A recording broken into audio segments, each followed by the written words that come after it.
पहले गर्भवती महिला को शरीर को देखकर ही पता चल जाता था कि उसके पेट में कन्या है या उसके पेट में पुत्र है। महिला का चेहरा बता देता है कि वो पुत्र को जन्म देने वाली है या पुत्री को।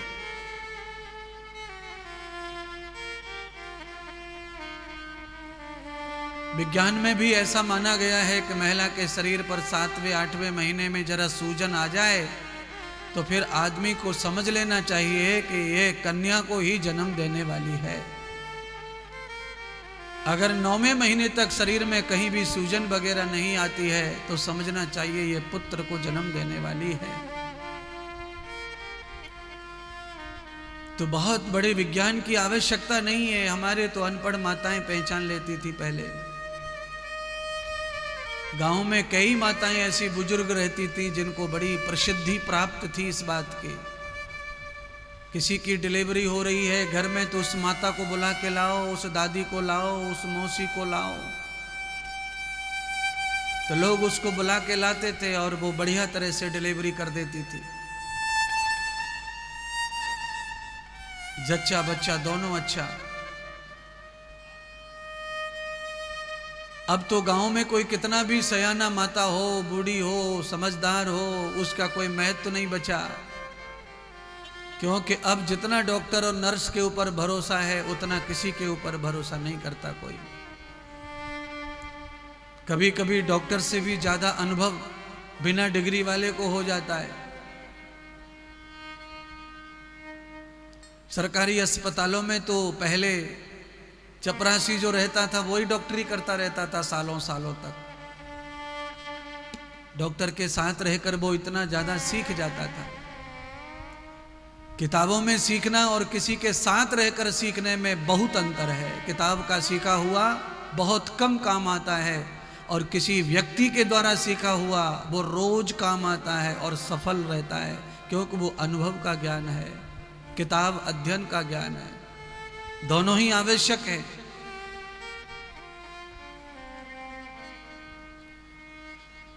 डॉक्टर के रूप में अनुभव समाज को संचालन करने में बड़ा सहयोग है डॉक्टर का। पर यह भी नहीं है कि सिर्फ डॉक्टर से ही समाज संचालित हो रहा है। बड़े बड़े घरेलू उपचार हैं जो लोगों को आते हैं, लोग जानते हैं, वो भी एक माध्यम है, यह भी एक माध्यम है। द्रौपदी ने कह दिया कि इसके पुत्र गर्भ में बेटा है और हे कान्हा, हे कृष्ण, हे केशव, आप अपनी परछाई इसके गर्भ पर डाल दो आशीर्वाद के रूप में। परछाई का मुझे लगता है काफी प्रभाव होता है। हमने सुना है माता बहनों से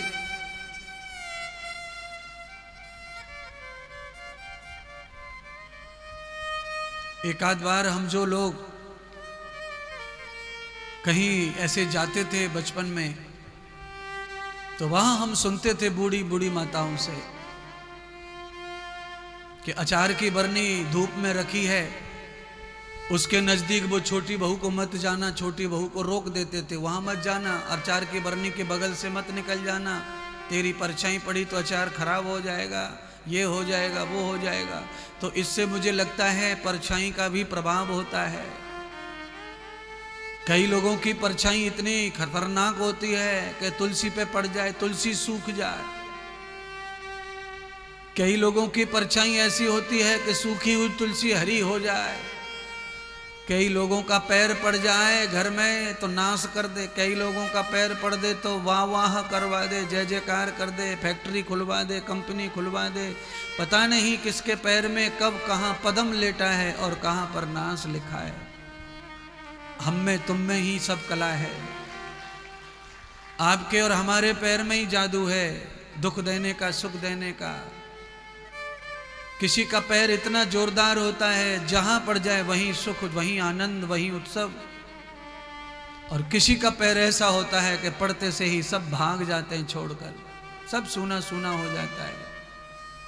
इसीलिए आपका पैर कैसा है, आपका अनुभव अपने जीवन के बारे में आपको करना चाहिए कि मेरा जीवन किसी के काम का है कि नहीं। मेरी परछाई किसी के काम की है कि नहीं, मेरा आना किसी के खुशी के लिए है कि नहीं, मेरे जाने से किसी को दुख होता है कि नहीं, ये सब आपको खुद भी अनुभव करते रहना चाहिए। आपका अपना निरीक्षण खुद करना चाहिए। कपड़े पहन करके जैसे शीशा के सामने अपन घूम घूम के देखते हैं, कमर को, पीठ को, टांग को, साड़ी को, पल्लू को, है टेढ़े हो होकर देखते हैं। क्यों देखते हैं? क्योंकि ये निरीक्षण है अपना। अपने को घर के बाहर जाना है, कुछ कपड़ा बेढंगा ना हो, कहीं कपड़ा न दिखने वाला दिख नहीं रहा हो। बहुत सारे वस्त्र ऐसे रहते हैं जिनको दिखना नहीं चाहिए, कभी कभी वो ही दिखते हैं। कई लोगों का पैंट अपने आप ही नीचे उतरता रहता है और चड्डा दिखता रहता है। पैंट वाले को पता ही नहीं है कि हो क्या रहा है पीछे से, अपनी धुन में लगा रहता है। तो कहने का अर्थ वस्त्र तो है, वो भी वस्त्र है, पहना जाता है, उसे भी लोग देखते हैं, धोते हुए देखते हैं, सूखते हुए देखते हैं। बात वो नहीं है। बात यह है कि शरीर में आने के बाद कई कपड़े ऐसे हैं जो नहीं दिखने चाहिए। इस बात का ख्याल सभी रखते हैं, इसीलिए हम लोग शीशा में देखते हैं घूम घूम कर। कोई बुरी बात नहीं है। अपना निरीक्षण कर रहे हैं, अपने पहनावे का निरीक्षण कर रहे हैं, अपना तालमेल देख रहे हैं। जरूर देखो, शीशा तालमेल को बताता है, सही करवाता है। वैसे ही हमारे जीवन में जो गुरु होते हैं वो भी शीशे की तरह तालमेल को ही सही करवाते हैं।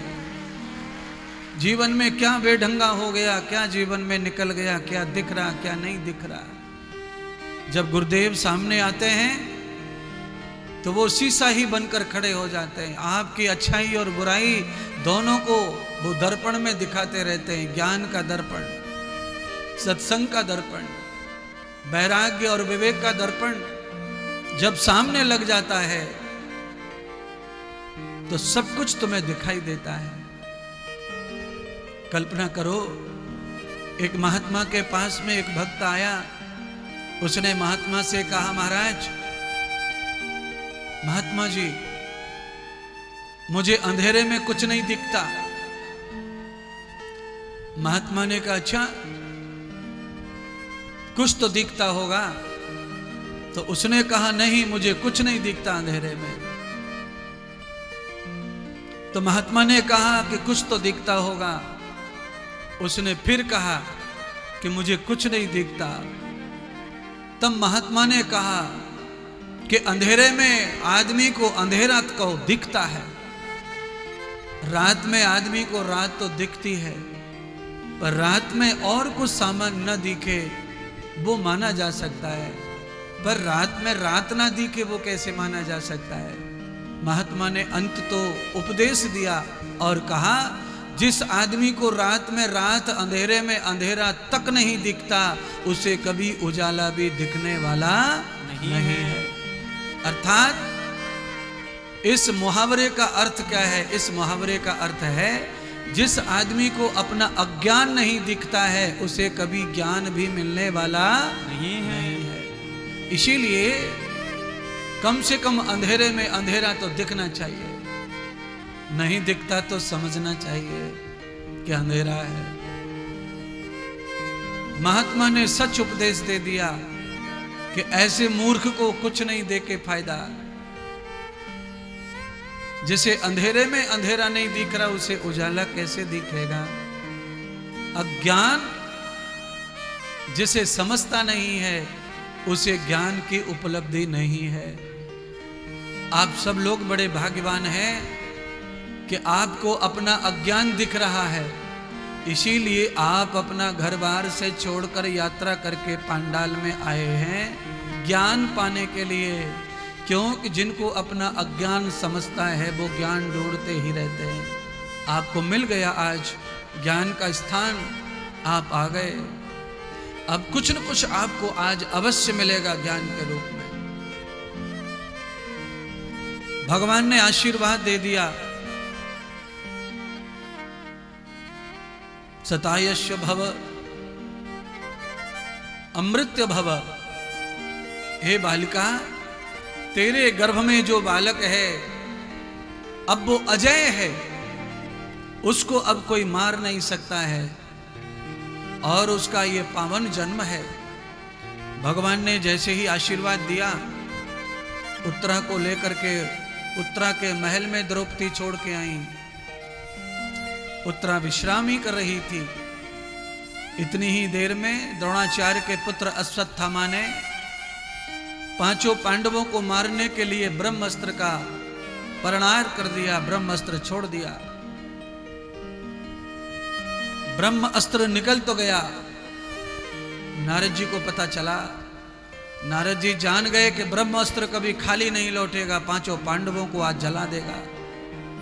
अगर पांचों पांडव आज मर गए तो भगवान कृष्ण ने द्रौपदी को जो वरदान दिया है, सदा सौभाग्यवती भव, भगवान का वरदान झूठा पड़ जाएगा तो कैसे होगा? ये तो ब्रह्मास्त्र झूठा पड़ जाएगा तो कैसे होगा? नारद जी जैसे महान संत का काम क्या है? दोनों पक्षों को सही कर देना, किसी को नुकसान न पहुंचे। उधर द्रौपदी को भी नुकसान नहीं पहुंचा, भगवान के वरदान को भी सत्य कर दिया और अश्वत्थामा को जाकर समझाया, अरे मूर्ख, तूने जो ब्रह्मास्त्र छोड़ दिया है पांडवों को मारने के लिए, अब वो पांडवों को मार देगा, तुझे ऐसा लगता है।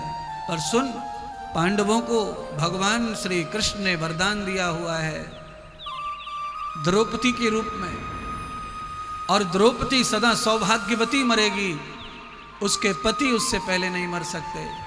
अपने वरदान की रक्षा करने के लिए कृष्ण मौजूद हैं। तेरा ब्रह्मास्त्र झूठा पड़ जाएगा, ब्रह्मा का वचन झूठा पड़ जाएगा। अश्वत्थामा घबरा गया, क्या करूं महाराज? नारद जी से कहने लगा। तब नारद जी ने उपाय बताया कि ब्रह्मास्त्र की दिशा मोड़ दो। तो कहा कहां? तो कहा पांडव तो अब थोड़े समय के बाद मृत्यु को प्राप्त हो ही जाएंगे, वो तो बुजुर्ग हो गए, उनकी आयु हो गई, पर अभिमन्यु की पत्नी उत्तरा जो है उसके गर्भ में पुत्र जन्म लेने वाला है, वो पांडवों की गद्दी पर बैठेगा तो हस्तिनापुर का राज्य तो जीवंत रहेगा, तेरा सारा प्रतिशोध व्यर्थ चला जाएगा। नारद जी ने ब्रह्मास्त्र को मुड़वा दिया उत्तरा के महल की ओर। ब्रह्मास्त्र आकर के उत्तरा के गर्भ में लगा, गर्भ जलने लगा उत्तरा का। उत्तरा चीखने लगी, रोने लगी, तड़फने लगी दर्द के कारण। उत्तरा को पीड़ा हुई तो उत्तरा को एक ही शब्द याद आया, जो कुंती ने बताया, जो द्रौपदी ने बताया, जो सुभद्रा ने बताया। मैं तो कहूंगा कि पूरे जगत की सास अपनी बहू को यही ज्ञान देवे, जब बहू नई आवे घर में तो उसको इतना विश्वास देवे, इतना बतावे अच्छा अच्छा कि वो उसको अमल करे, उस पर विश्वास करे। ये तीनों सासों ने जो बताया था उत्तरा को, वो क्या है?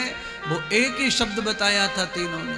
कुंती ने द्रौपदी को, द्रौपदी ने सुभद्रा को, सुभद्रा ने उत्तरा को, ये श्रेणी से ज्ञान दिया, उपदेश दिया। हमारे हिंदुओं में यही परंपरा है। हमारे घर में जो दादी अम्मा पूजा करती आ रही हैं, वही पूजा बहू को करने की परंपरा है। उसी देवता को पूजो, उसी तरह पूजा करो। अपनी सास के पूजा पाठ को कायम रखो, जीवंत रखो, आगे बढ़ाओ, ऐसी हमारी परंपरा है। उत्तरा को जो कहा था वो शब्द क्या है? उत्तरा को कहा था, अरे बहू, अरे पुत्री, जीवन में कभी संकट तुम्हें घेर लेवे, तुम्हारा महल दूर है, अब तुम गर्भवती हो, पति का साया नहीं है।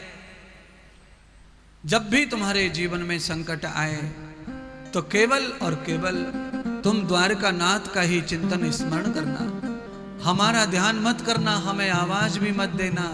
हम रक्षा नहीं कर पाएंगे समय पर, क्योंकि उससे ज्यादा नजदीक कोई नहीं रहता है, ये ध्यान रखना। आप एक ही बिस्तर पे सोते हैं, मान लो आप एक ही बिस्तर पे सोते हैं पति और पत्नी, तो भी पति पत्नी में से एक को रात में लकवा हो जाता है और बिल्कुल बिस्तर पर सोया हुआ पार्टनर रोक नहीं पाता। कई लोगों को अटैक आ जाता है सोते सोते, पार्टनर बिस्तर पर ही सो रहा होता है, कुछ नहीं कर पाता है। क्यों? उस पार्टनर से भी ज्यादा निकट परमात्मा होता है, क्योंकि पार्टनर तो आधा फुट बगल में सोया होता है, परमात्मा हर समय शरीर में रहता है अंदर। वो कभी भी तुम्हारी रक्षा कर सकता है, कहीं भी कर सकता है। एट ए टाइम एबल खड़े हैं परमात्मा तुम्हारे साथ। प्यार करने वाला पति चूक जाएगा, प्यार करने वाली पत्नी चूक जाएगी, चाह कर भी नहीं कर पाएंगे मदद कभी कभी, पर परमात्मा कभी नहीं चूकता। चूकता कौन है? परमात्मा से सेवा लेने वाला भगत चूकता है। हमसे चूक होती है, हमसे भूल होती है, इसीलिए परमात्मा का लाभ हम पूरा उठा नहीं पाते। उत्तरा ने आवाज लगाई भगवान को, हे केशव, हे द्वारकाधीश, रक्षा करो, मेरे प्राण बचाओ, मेरे पुत्र की रक्षा करो।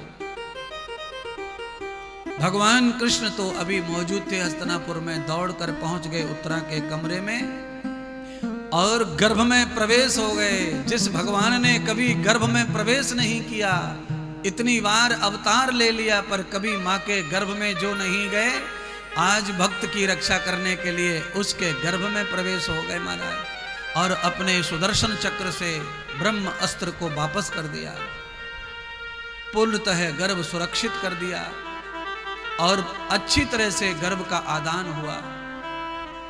द्वारकाधीश हस्तिनापुर छोड़ करके द्वारका चले गए। पीछे से उत्तरा को पुत्र का जन्म हुआ। उत्तरा के जन्म के बाद ही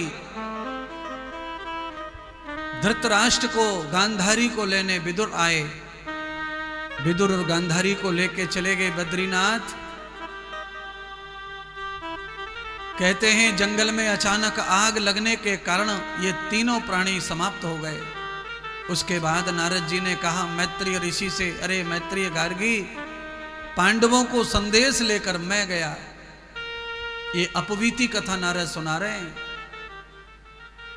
पांडवों को लेकर मैं गया पांडवों के घर, फिर मैंने उपदेश दिया पांडवों को और कहा कि जिस प्रकार से धृतराष्ट्र और गांधारी मोह माया में पड़े पड़े नाश कर लिए, इसी तरह अब पांडवों तुम्हारा मोह माया भी बढ़ता जा रहा है, अब तुम्हारा नाश होगा।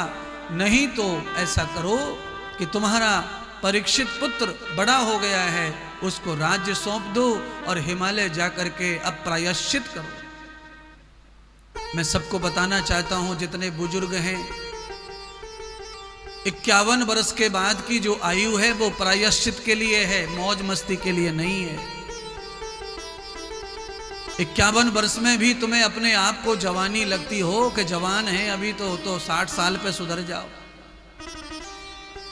कम से कम 60 साल के हो जाएं तब प्रायश्चित के बारे में सोचना शुरू करो कि जन्म लिया है जब से 60 साल हो गए उल्टा पुल्टा करते, अब मुझे ये उल्टा पुल्टा छोड़ करके बच्चों के हवाले कर देना चाहिए। अब मुझे अपना प्रायश्चित कर्म करना चाहिए, शुद्धि कर्म करना चाहिए, जिससे कि मैं 80 साल का हो जाऊं तो खटिया ना गोड़ूं, बिस्तर ना गोड़ूं, किसी के पानी की मोहताज ना रहूं, किसी के भोजन के मोहताज ना रहूं, कथा में आने के लिए मोहताज ना रहूं, चाहे अपने आप चलते बैठते पहुंच जाऊं, कम से कम इतना तो मैं खड़ा साबित रहूं।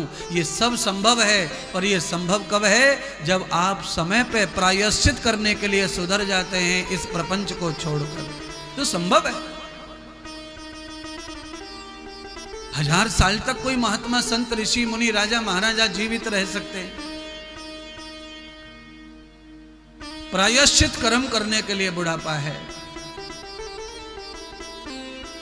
आदमी ये बुढ़ापे में जितेंद्रिय हो जाए, इंद्रियों को मन में बस में कर ले, चित्त को बस में कर ले और परम ज्ञान गुरु का लेकर के प्रायश्चित कर्म करे, ध्यान करे, भजन करे, ध्यान करे, भजन करे, सब कर्मों का प्रायश्चित कर दे, सारे पाप कर्मों का प्रायश्चित कर दे, तो बुढ़ापा कुशल गुजरता है, बुढ़ापा सजा हुआ गुजरता है, बुढ़ापा खिला हुआ गुजरता है, बुढ़ापा बैरी नहीं बनता, बुढ़ापा दुश्मन नहीं बनता, बुढ़ापा मजबूरी नहीं बनता, अगर कोई प्रायश्चित कर्म कर लेता है तो।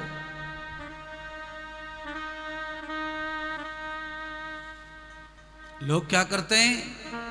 घुटना काम नहीं दे रहा, कमर काम नहीं दे रही, तो भी नहा धो करके दुकान पे जाके पधर जाते हैं गणेश की तरह।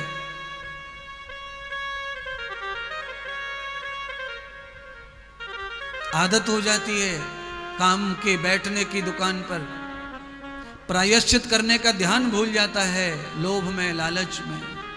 अंग खराब होते जा रहे हैं, शरीर संग नहीं दे रहा है, तो भी वो मोह खत्म नहीं हो रहा है। उससे क्या होता है? बुढ़ापा बिगड़ता है। ये कथा क्यों सुन रहे हम? मैं टोने टोट के नहीं बताऊंगा, मैं आपके जीवन को टोनों से, टोटकों से बचाने का प्रयत्न कर रहा हूं। कोई टोना टोटका नहीं चाहिए तुम्हारे जीवन को। तुम्हारे जीवन को 100% सिद्धांत और सरलता और सत्य की जरूरत है। तुम्हारा जीवन तो खुद ही टोटका बना बैठा है।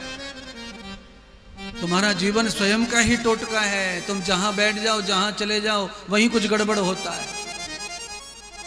हाँ, तुम जिसके पास भी बैठ जाते हो वहीं कुछ गड़बड़ कर देते हो। तुम ही खुद ही टोटका बने बैठे हो। हाँ?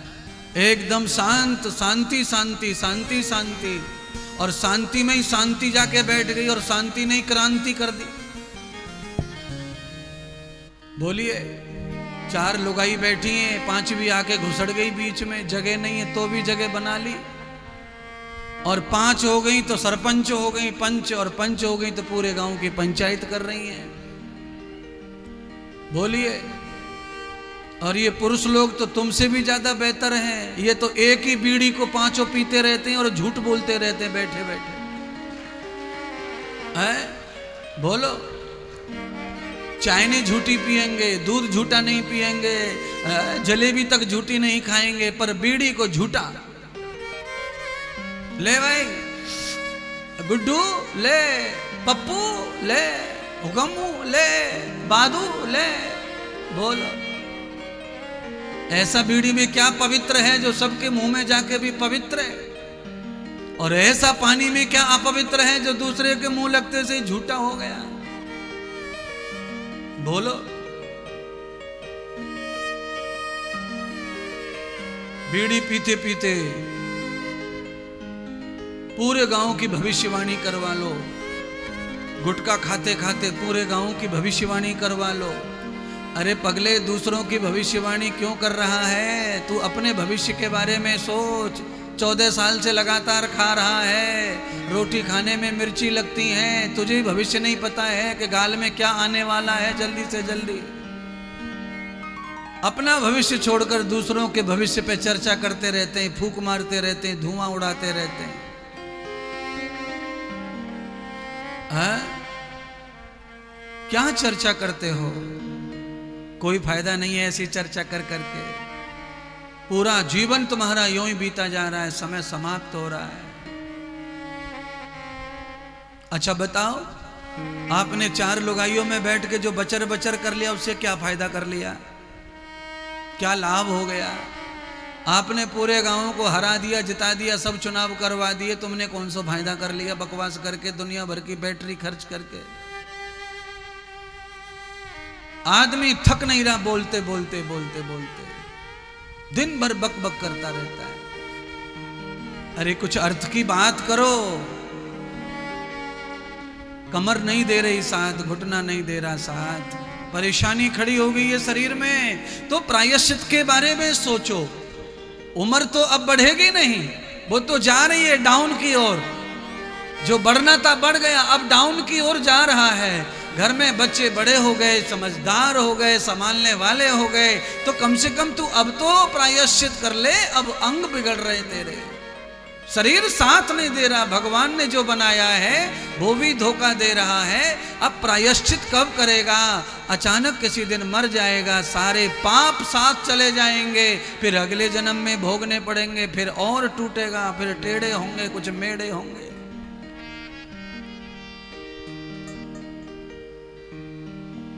इसीलिए जितना भी टाइम मिले, समाप्त काम से फुर्सत मिले, उतना ही प्रायश्चित में गुजारा करो अपने कर्म का। उतना प्रायश्चित करो। अपने जीवन को कृतार्थ करने के लिए आवश्यक है प्रायश्चित हो जाए। जरूरी वो है कि प्रायश्चित हो जाए। राजा परीक्षित बड़े हो गए। पांचों पांडवों ने राजा परीक्षित को पहले उपदेश दिया, राज्य का ज्ञान सिखाया, राजा बनने का, राजा का धर्म सिखाया, प्रजा की सेवा करने के लिए बुद्धि प्रदान की, और अंतिम समय कहा, पुत्र षष्ठ मासे तदस्तकलम, अब मात्र 6 महीने के बाद ही कलेश आने वाला है, यानी कि कलयुग आएगा। और जब कलयुग आएगा तो सब कुछ चले जाएंगे। आदमी के पास धन होगा, बंगला होगा, गाड़ी होगी, पर सुख और शांति दोनों नहीं होंगे कलयुग में। ये ध्यान कर लो आप सब लोग, फिर सुन लो दोबारा। गाड़ी, घोड़ा, बंगला, पगार, तनख्वाह सब होगा, पर शांति नहीं होगी, चैन नहीं है, सुख नहीं होगा। आदमी अपने ही कामों से परेशान रहेगा, अपनी जिंदगी से ही थका रहेगा, दूसरों की तकलीफ बाद में, अपनी ही तकलीफें उसे खाती रहेंगी महाराज। और बैल की खेती नहीं रहेगी, गाय को लोग पसंद नहीं करेंगे, पुत्र आज्ञाकारी नहीं रह जाएंगे, बेटियां स्वयं का वर चुनेंगी, शिष्य कोई शिष्य नहीं रह जाएगा, संत महात्मा ज्ञानी जन संत महात्मा नहीं रह जाएंगे, तब कैसे कल्याण होगा। इसलिए हे पुत्र, अपने राज्य हस्तिनापुर में कली का प्रवेश नहीं होना चाहिए।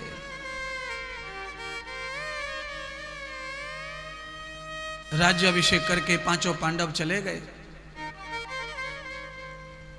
केदार बद्रीनाथ में जाकर नारद जी ने पूजा करवाई और वहीं से उनको सन्यास दे दिया और छोड़ दिया। थोड़ी दूर चले, द्रौपदी का अंत हो गया शरीर का। द्रौपदी ने पांचों पतियों के सामने अपना शरीर त्याग दिया, सदा सुहागन चली गई स्वर्ग में। उसके बाद नकुल का शरीर पूरा हुआ, फिर सहदेव का, अर्जुन और भीम का। ये सब चारों भ्राता द्रौपदी स्वर्ग में गए और अंत में 6 महीने तक धर्मराज को मृत्यु नहीं आई, पूरा शरीर बर्फ में गल गया।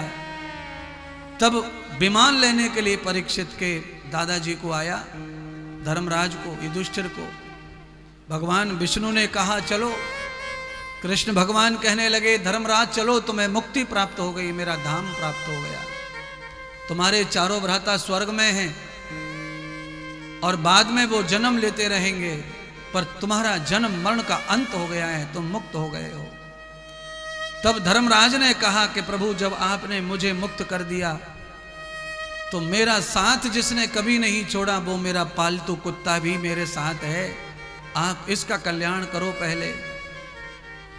तो भगवान ने कहा, कुत्ते का कल्याण कैसे होगा, कुत्ता तो चांडाल होता है, उसका मुक्ति नहीं है। तो कहा, फिर मैं भी मुक्ति नहीं चाहता, आप मुझे भी नरक में डाल दो। तो भगवान मजबूर हो गए।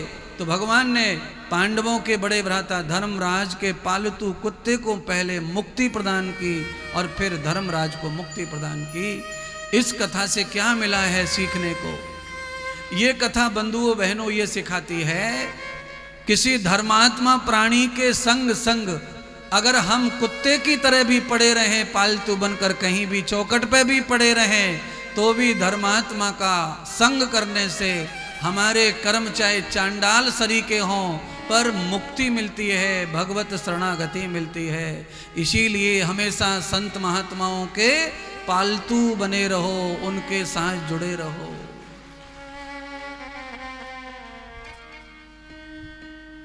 बहुत आनंद है किसी का शिष्य बनकर जियो, अनुग्रह लो, दीक्षा लो, अच्छे महापुरुषों का संग करो, बिना दीक्षा के मत रहो, बिना गुरु मंत्र के मत रहो। अच्छे महात्मा जीवन में संतोष हो जाए किसी महात्मा से, उनको जीवन में धारण कर लो, उनकी शरणागति कर लो, उनकी परछाई का, उनके चौखट का दास बन जाओ। अंतिम समय आएगा तो मैं कहता हूं, जिस प्रकार सबरी के गुरु ने भी सबरी को भगवान से मिला दिया और खुद कभी नहीं मिले, ऐसे कोई अच्छे संत भी चाहे जीवन में उन्होंने कभी कोई भगवत दर्शन न किया होगा, पर अपने शिष्य को जरूर वो दर्शन कराता है। जैसे अनपढ़ माता पिता खेत कल्याण करते हैं, किसानी का काम, पर अपने बच्चे को बहुत बढ़िया बनाना चाहते हैं, ऐसे ही गुरु भी अपने शिष्य को बहुत बढ़िया बनाना चाहते हैं, बहुत ऊंचा देखना चाहते हैं, बहुत धनवान, ज्ञानवान, बलवान देखना चाहते हैं। पर गुरु के चाहत से केवल काम नहीं चलेगा, थोड़ा लक्षण शिष्य में भी होना चाहिए।